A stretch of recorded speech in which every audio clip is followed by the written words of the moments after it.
Hello everyone, welcome to the Emers classes. तो कैसे हैं आप लोग। कल हम लोग थर्मोडायनेमिक्स पढ़ रहे थे और कल हमने स्टेडी फ्लो एनर्जी इक्वेशन पढ़ा था और कुछ डिवाइसेस पढ़ी थी जो स्टेडी फ्लो एनर्जी इक्वेशन का यूज़ करती हैं, जैसे कि टरबाइंस पढ़े थे। कल हमने टरबाइन पढ़ा था, नोजल पढ़ा था, डिफ्यूज़र पढ़ा था। आज उसी को हम आगे बढ़ाते हैं और आज हम पढ़ेंगे कंप्रेसर एंड पंप पढ़ेंगे आज। मैंने आपको बताया था कि कंप्रेसर क्या होता है, पंप क्या होते हैं। कंप्रेसर और पंप दोनों ही वर्क एब्जॉर्बिंग डिवाइसेस होती हैं। टरबाइन हमारी क्या होती है, वर्क प्रोड्यूसिंग डिवाइसेस होती है, और कंप्रेसर एंड पंप आर और work absorbing devices.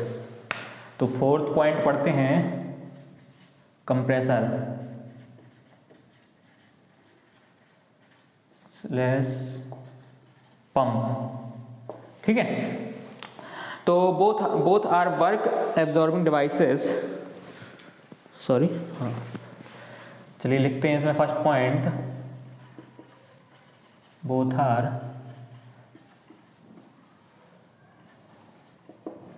Absorbing devices. ठीक है, both are work absorbing devices. Second point, in this energy is transferred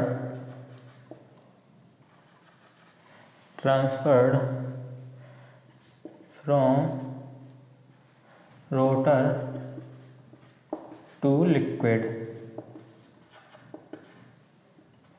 और गैस। ठीक है, अब जो हमारा कंप्रेसर होता है और पंप दोनों में अंतर सिर्फ इतना है कि जो कंप्रेसर होता है वह हम सिर्फ अगर कोई हमारा सब्सटेंस है गैसियस फेज में है तो वहाँ पर हम कंप्रेसर यूज करेंगे, और पंप का यूज करेंगे अगर हमारा कोई सब्सटेंस लिक्विड फेज में है। ठीक है, थर्ड पॉइंट लिखेंगे,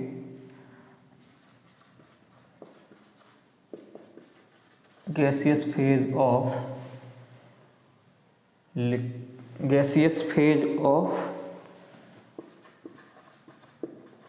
working fluid then be use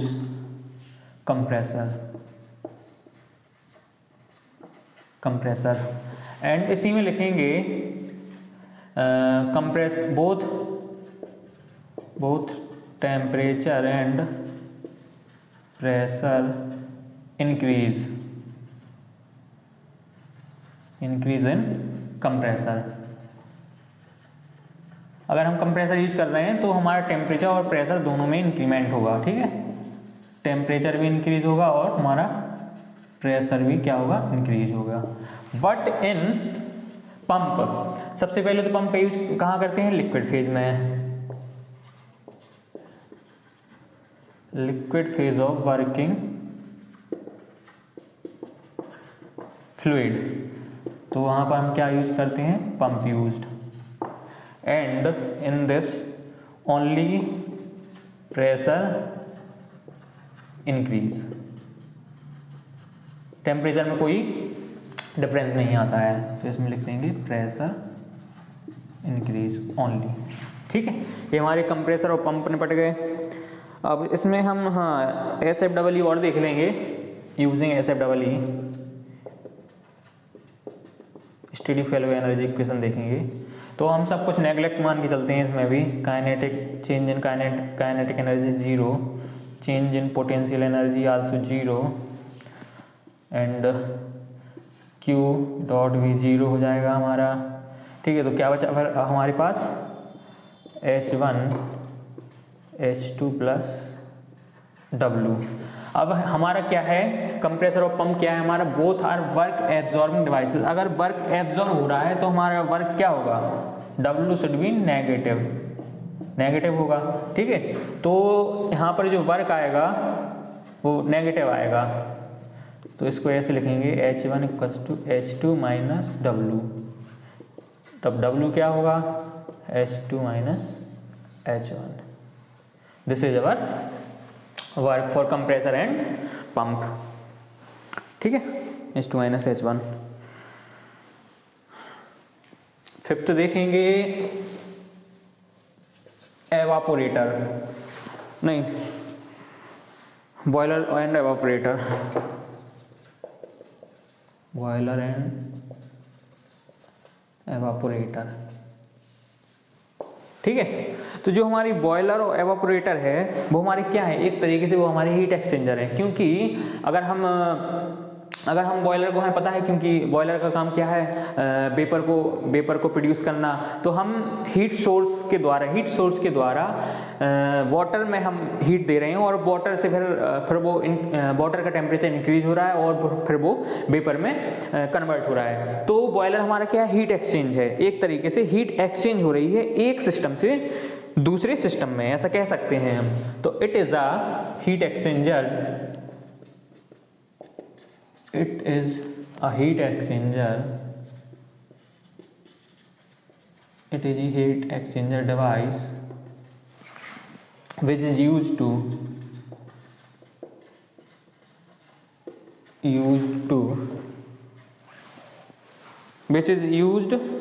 absorb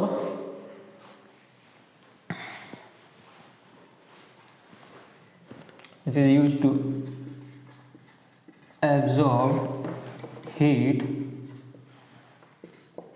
from one system and release to another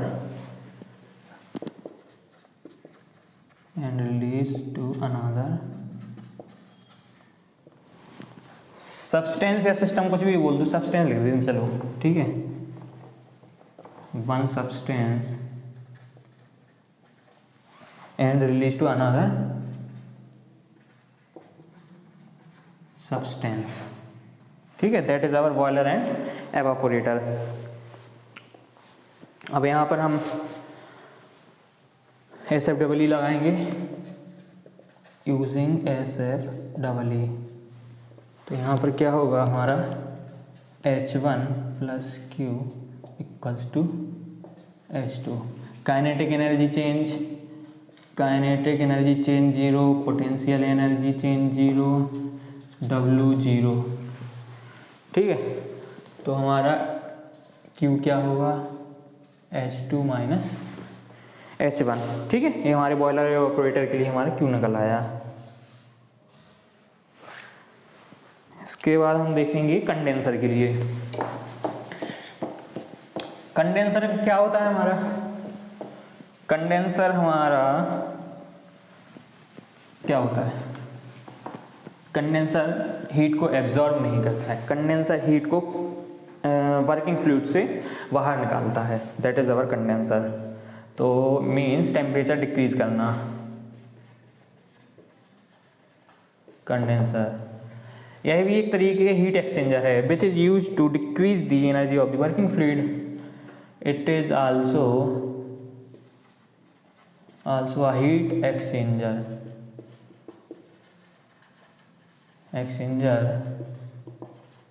which is used to decrease the temperature of working fluid। अब ये कैसे होगा, तो यहीं से लिख देंगे it is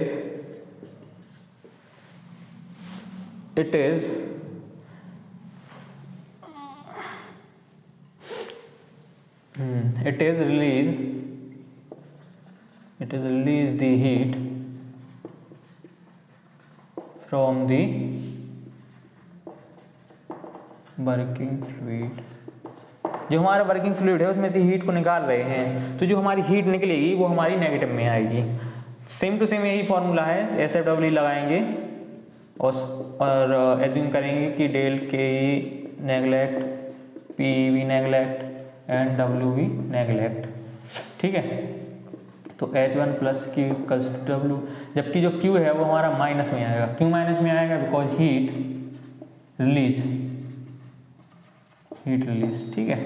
तब Q क्या होगा हमारा, H1 - H2। This is our condenser formula, heat formula for a condenser। एक और डिवाइस पढ़ते हैं, throttling.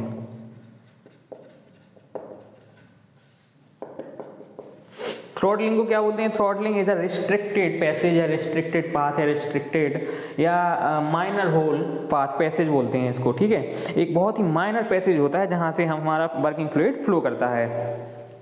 Flow through a restricted passage और पार्शियली ओपन वाल्व, तो वर्किंग नहीं, it is a device in which flow through the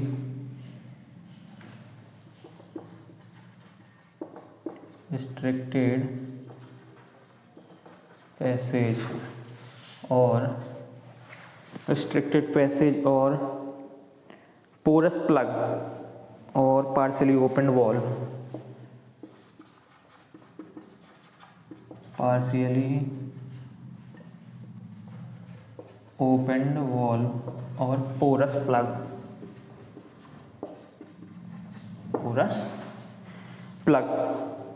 ठीक है।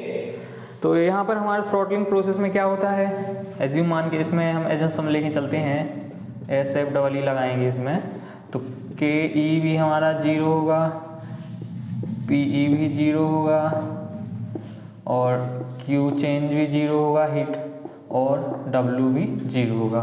तो हमारा क्या बचेगा, H1 equals to H2। This is our throttling process, ठीक है। थ्रॉटलिंग प्रोसेस हो गई। इसमें कुछ हम पॉइंट्स देख लेंगे कि क्या क्या पॉइंट्स हैं इसमें हमारे, जो हमारे मोस्ट पॉइंट्स हैं वो देख लेंगे।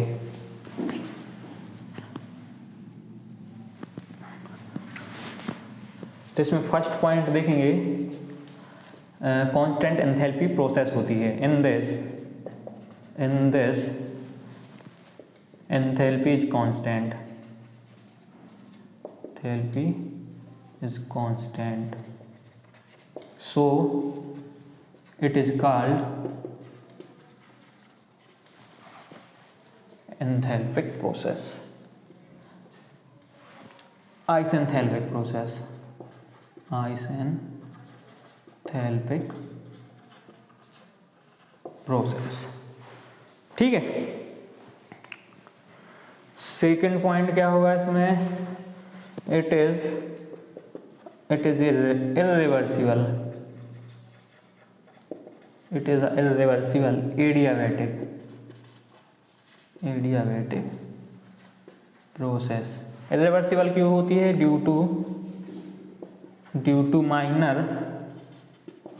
Minor passage of flow, so frictions decrease, flowing speed। यहाँ पर फ्रिक्शंस आ जाते हैं, इसलिए जो हमारी प्रोसेस है वो इरिवर्सिबल होती है, लेकिन जो हमारी प्रोसेस वो एडियाबैटिक प्रोसेस होती है। एडियाबैटिक होती है इसलिए हमारे H1 इक्वल्स टू H2 आ जाएगा, ठीक है। अब throttling process always result a decrease in pressure that is expansion. जब हमारी थ्रॉटलिंग प्रोसेस होती है तो इस प्रोसेस में हमारा जो प्रेशर होता है ऑलवेज डिक्रीज होता है। तो in throttling pressure always decrease in result, जो हमें रिजल्ट मिलेगा हमेशा प्रेशर ऑलवेज डिक्रीज मिलेगा। जो हमारा इनिशियल प्रेशर होगा एग्जिट प्रेशर से हमेशा ज़्यादा होगा, या एग्जिट प्रेशर हमारे इनिशियल प्रेशर से ऑलवेज ज़्यादा होगा, ठीक है। एक पॉइंट और पढ़ते हैं, फ्री एक्सपेंशन पढ़ते हैं। फ्री एक्सपेंशन क्या होता है, तो expansion against vacuum is known as free expansion. अगर हमारा कोई एक्सपेंशन हो रहा है और किसके अगेंस्ट हो रहा है, हमारा वैक्यूम के अगेंस्ट हो रहा है। कोई हमारे पास प्रॉपर्टी है, जैसे कोई वर्किंग फ्लूइड है, ठीक है, इसको ऐसे समझते हैं, लेट अस से दिस इज अवर बॉक्स, ठीक है। दिस वन इज, यहाँ पर हमारी गैस भरी हुई है, बट यहाँ पर क्या है, हमारा वैक्यूम है, यहाँ पर वैक्यूम है। अगर हम इस बॉल को हटा देंगे, इस बॉल को हमने हटा दिया, तब जो गैस है हमारी इस पूरे बॉक्स में चारों तरफ फैल जाएगी। It means there is a gas flow against the vacuum, that is called a free expansion.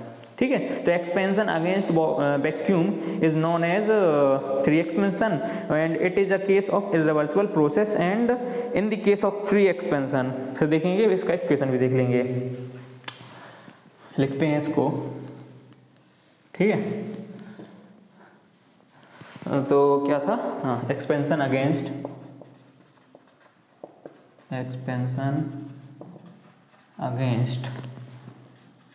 Vacuum is called free expansion process. ठीक है, अब फ्री एक्सपेंशन के लिए हमारा क्या होगा, फॉर्मूला क्या होगा, it is also an irreversible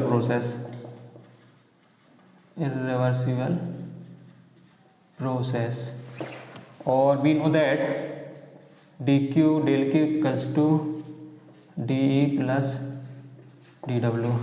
तो q भी जीरो, d भी जीरो एंड dw भी जीरो। तो इसके लिए वर्क भी जीरो होगा और एनर्जी भी जीरो होगी और q भी जीरो होगा। ठीक है, मैंने इसको ही बताया था। दिस इज वैक्यूम, ठीक है, वॉल लगी हुई है, इसके बाद हमने क्या किया कि इसको हटा दिया, तो यहाँ पर गैस ही गैस आ गई, बट उसकी एनर्जी में कोई चेंज नहीं आया। That is called our free expansion process. ठीक है, फ्री एक्सपेंशन के बाद हम देखेंगे कि SFW तो हमने देख लिया था, स्टेडी फ्लो एनर्जी इक्वेशन तो हमने देख लिया था।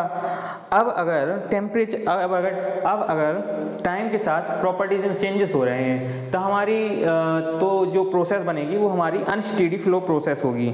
ठीक है, स्टेडी क्या थी हमारी, there is no change in properties with respect to time, but if the properties changes with respect to time, तो हमारी फॉर्मूले क्या होंगे, क्या प्रोसेस होगी, क्या चेंजेस आएंगे, उसके मास में क्या चेंजेस आएगा, कंट्रोल वॉल्यूम में क्या चेंज आएगा, अब ये देखेंगे। उसको बोलते हैं अनस्टेडी फ्लो एनर्जी इक्वेशन। अब पढ़ेंगे हम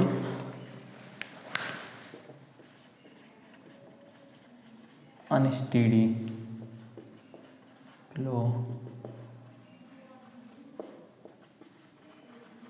एनर्जी इक्वेशन, USF डबल। ठीक है, USF डबल देखेंगे हम। ठीक है, विजुअल है।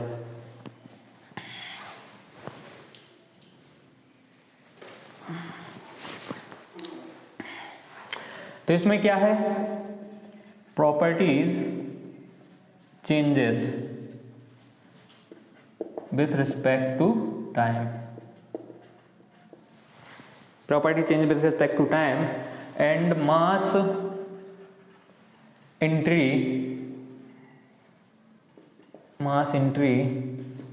in a control volume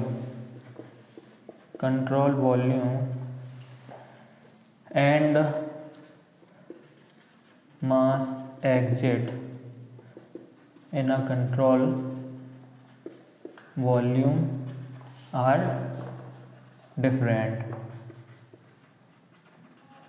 ठीक है, तो जो मास एंट्री होगी एंड मास एग्जिट होगा does not equal.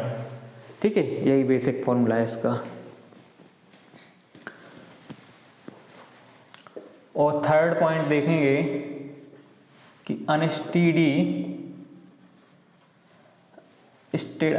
State process या problem, unsteady state problems are solved by the two principle. First one is mass conservation,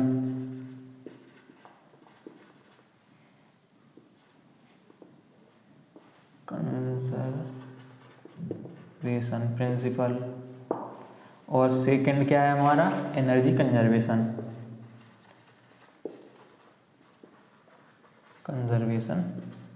principal. Mass conservation में क्या होगा हमारा, dm/dt equals to m.I minus m.फाइनल। ठीक है, ये हमारा किसके लिए होगा, मास कंजर्वेशन के लिए। और एनर्जी कंजर्वेशन के लिए क्या होगा हमारा, d/dt equals to EI initial minus E final. This is our mass, this is our energy conservation. ठीक है, कुछ नोटेशंस लिख लेते हैं। Let us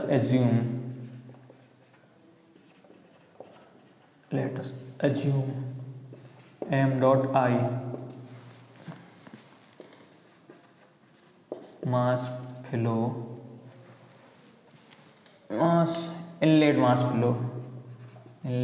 flow in the control volume, m.E या F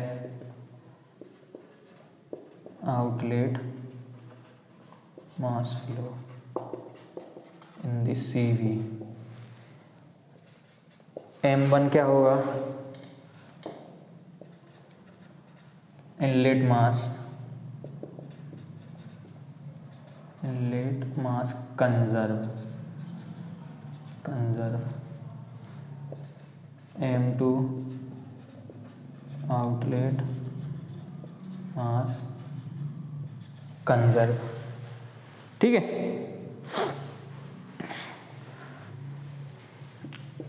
इन CV। ठीक है, इसके लिए हम एक फिगर भी देख लेते हैं, सेम टू सेम फिगर है।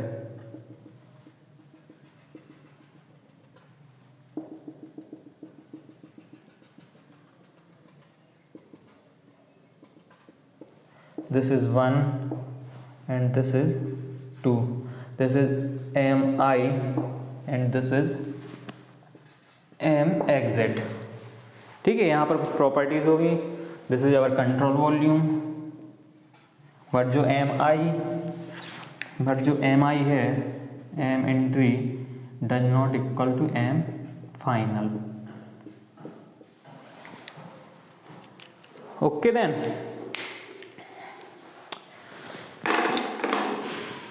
चलिए तो अब इसके फॉर्मूले को देखते हैं। ठीक है, इतना हमने देख लिया।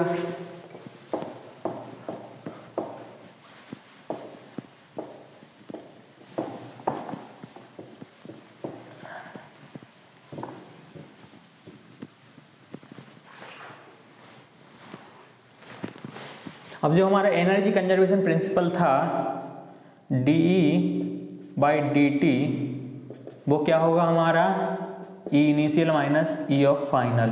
अब E इनिशियल क्या होगा हमारा, d/dt MIHI plus kinetic energy 1 potential energy plus Q। ठीक है, minus d/dt MFHF final plus K kinetic energy final potential energy final plus W। ठीक है, काइनेटिक एनर्जी को नेगलेक्ट मान के चलते हैं तो kinetic energy potential energy cancel out हो जाएंगी। तो हमारे पास क्या बचेगा, d/dt, यहाँ से क्या मिला हमें, d/dt MIHI प्लस Q, और यहाँ पर क्या मिला, MFHF प्लस W। ठीक है, जो हमारी चेंज इन एनर्जी है dE/dt, ठीक है, तो यह जो हमारा कंट्रोल वॉल्यूम है उसी में हमारी कंजर्व होके रहेगी। दिस इज अब conserve. This is our conserve energy. ठीक है, तो जो हमारी एनर्जी है, अगर हम ऐसा मान के चलें कि जो हमारी कंजर्व एनर्जी है वो हमारी काइनेटिक एनर्जी और पोटेंशियल एनर्जी में कोई चेंज नहीं कर रही है। अगर काइनेटिक एनर्जी पोटेंशियल एनर्जी में चेंज नहीं होगा तो फिर वो एनर्जी हमारी कहाँ जाएगी, जो कंजर्व एनर्जी है वो एनर्जी कहाँ जा रही है, तो वो हमारी एनर्जी, जितनी भी एनर्जी कंजर्व हो रही है वो हम सारी की सारी एनर्जी उस कंट्रोल वॉल्यूम की, जो सिस्टम है, उस वर्किंग फ्लूइड है, उसकी जो हमारी इंटरनल एनर्जी है उसको बढ़ाने में या उसको चेंज करने में यूज होगी। हम इसको ऐसे लिख सकते हैं dy/dt कंजर्व एनर्जी है, तो that is our dy/dt kinetic energy change plus potential energy change plus change in, या इसको लिख सकते हैं U इंटरनल एनर्जी। ठीक है, तो काइनेटिक एनर्जी जीरो होगी, पोटेंशियल एनर्जी जीरो होगी, क्योंकि काइनेटिक एनर्जी और पोटेंशियल एनर्जी को हम नेगलेक्ट मान के चल रहे हैं। तो हमारी dy/dt को हम क्या लिख सकते हैं, du/dt। ठीक है, तो तब हम यहाँ पर पुट कर सकते हैं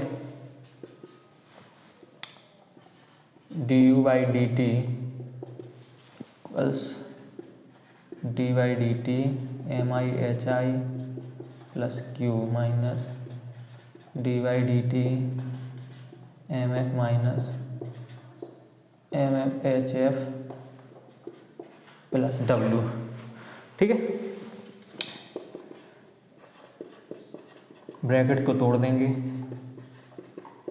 mi/hi dq/dt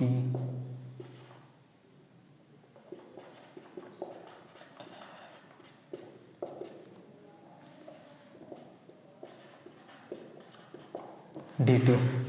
ठीक है, let assume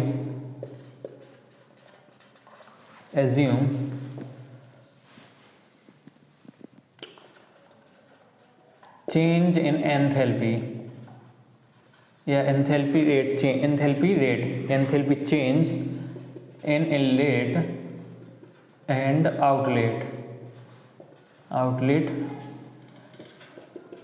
will be zero मान के चल रहे हैं कि हमारी इनलेट और आउटलेट पे जो एंथैल्पी चेंज हो रहा है टाइम के साथ, उसमें कोई चेंजेस नहीं आ रहे हैं। इट मीन्स जो हमारी एंथैल्पी है वो हमारी स्टेडी फ्लो है। ठीक है, बट जो मास है ना, मास जो m और mi और mf है वो हमारा अनस्टेडी फ्लो है। ठीक है, इसलिए हम यहाँ पर क्या लिखेंगे, du/dt इक्वल्स, इसको तोड़ेंगे तो क्या होगा, mi dhi/dt plus hi dmi/dt।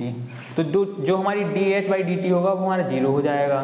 क्यों, हम लोगों ने एज्यूम किया है change in enthalpy in inlet and outlet will be zero, तो इसको हम काट देंगे। ठीक है, तो हमारा क्या बचेगा, du/dt equals hi plus dq/dt minus hf dmf/dt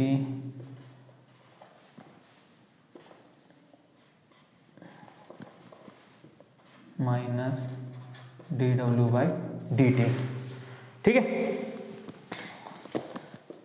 इसको सॉल्व कर लेंगे अब, तो क्या होगा हमारा dy/dt mi/hi प्लस q,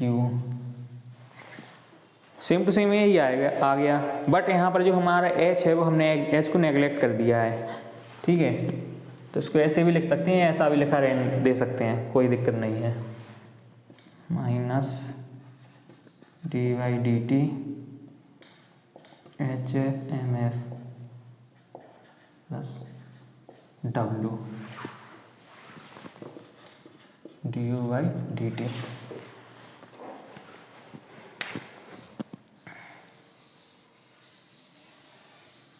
ये आ गया हमारा अनस्टेडी फ्लो एनर्जी इक्वेशन के लिए conserve energy, this is our conserve energy. अगर स्टेडी फ्लो होता तो कंजर्व हमारा जीरो हो जाता, क्योंकि कोई एनर्जी कंजर्व नहीं हो रही है। इनलेट एनर्जी और आउटलेट एनर्जी बिल्कुल सेम होती। ठीक है, तो वो जीरो हो जाता। तो USFEE हमने देख लिया है। अब इसके बाद हम इसके एप्लीकेशन देखेंगे, एप्लीकेशन ऑफ USFEE। फॉर्मूला भी हमने देख लिया है हमारा, लास्टली जो फॉर्मूला आया, this is our formula.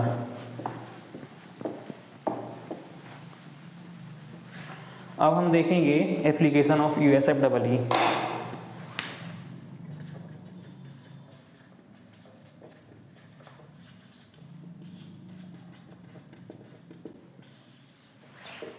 Application देखेंगे तो फर्स्ट एप्लीकेशन क्या होगा, charging and discharging of a tank. First point is charging and discharging of a tank, and second होगा बोतल इवैक्यूएटेड बोतल फिलिंग, बोतल फिलिंग प्रोसेस। ठीक है, बोतल फिलिंग प्रोसेस। लेट अस से this is a passage, in this water is flowing in this direction। ठीक है, this is a valve and this is our evacuated tank, evacuated tank। ठीक है, तो यहाँ पर जो फ्लो हो रहा है, फ्लूइड फ्लो हो रहा है, तो यहाँ पर प्रॉपर्टी क्या होगी, इसकी कुछ इंटरनल एनर्जी होगी, एंथैल्पी होगी, कुछ प्रेशर होगा, कुछ टेम्परेचर होगा। ठीक है, बट यहाँ पर एवैक्यूएटेड टैंक है, मतलब वैक्यूम है, यहाँ पर कुछ नहीं है, मतलब एयर है ही नहीं है इस पॉइंट पे। ठीक है, बट अगर हमने इस बॉल्व को खोल दिया तो सारी की सारी जो हमारी फ्लूइड है वो इसके अंदर आ जाएगी because of the free expansion. ठीक है, तब हमें एक फॉर्मूला मिलेगा, तो U2 इक्वल्स टू HI, हमें लास्ट में एक फॉर्मूला मिलेगा। ठीक है, U2 इक्वल्स टू HI, जो हमारी यहाँ पर तो U1 है। ठीक है, बट हमने इसको खोल दिया, वॉल्व को खोल दिया, तो हमारी इस टैंक की जो इंटरनल एनर्जी होगी वो क्या होगी, U2 होगी। तो जो हमारी U2 आएगी वो किसके इक्वल होगी, वो HI के इक्वल होगी, जो हमारी इनिशियल एंथैल्पी थी, U2 इक्वल्स टू HI। अब लेट अस से हम एज्यूम करते हैं कि कोई हमारे पास टैंक है। ठीक है, कोई हमारे पास इवैक्यूएटेड टैंक है। If the working fluid is idol gas, ऐसा मान के चलते हैं, नोट में लिखते हैं इसको। ठीक है, note, if the working fluid is ideal gas, then the final temperature of the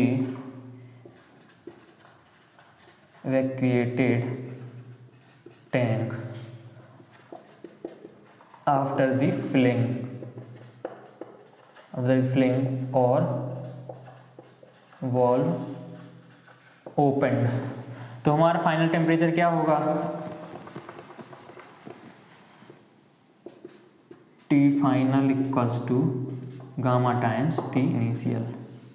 कैसे आया ये, इसी फॉर्मूले से आया, U2 HI CV T2 and this one is CP T1।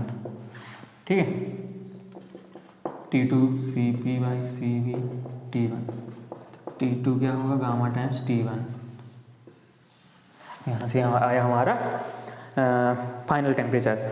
तो अगर हमारे पास कोई एवैक्यूएटेड टैंक है, ठीक है, और उसके बाहर एक फ्लोइंग फ्लूइड हो रहा है, ठीक है, जिसकी कुछ हमारे पास प्रॉपर्टीज़ हैं, U1 H1 है, कुछ उसका प्रेशर होगा, कुछ टेम्परेचर होगा, बट जो एवैक्यूएटेड टैंक है उसमें कोई फ्लूइड नहीं है, तब वहाँ पर प्रॉपर्टीज़ कोई एग्जिस्ट नहीं करेंगी। बट हमने इस बॉल्व को खोल दिया, अगर हम बॉल्व को खोल देंगे तो हमारा फाइनल टेम्परेचर क्या होगा, तो डायरेक्टली हम फाइनल टेम्परेचर लिखेंगे गामा टाइम्स T1, मतलब जो हमारा जो आइडल गैस है उसका कुछ गामा होगा, ठीक है, that is a constant, adiabatic constant बोलते हैं इसको, ठीक है, तो एडियाबैटिक गैस कांस्टेंट बोलते हैं, तो गामा टाइम्स टी आई कर देंगे, इस तरीके से हमारा फाइनल टेम्परेचर निकल आएगा।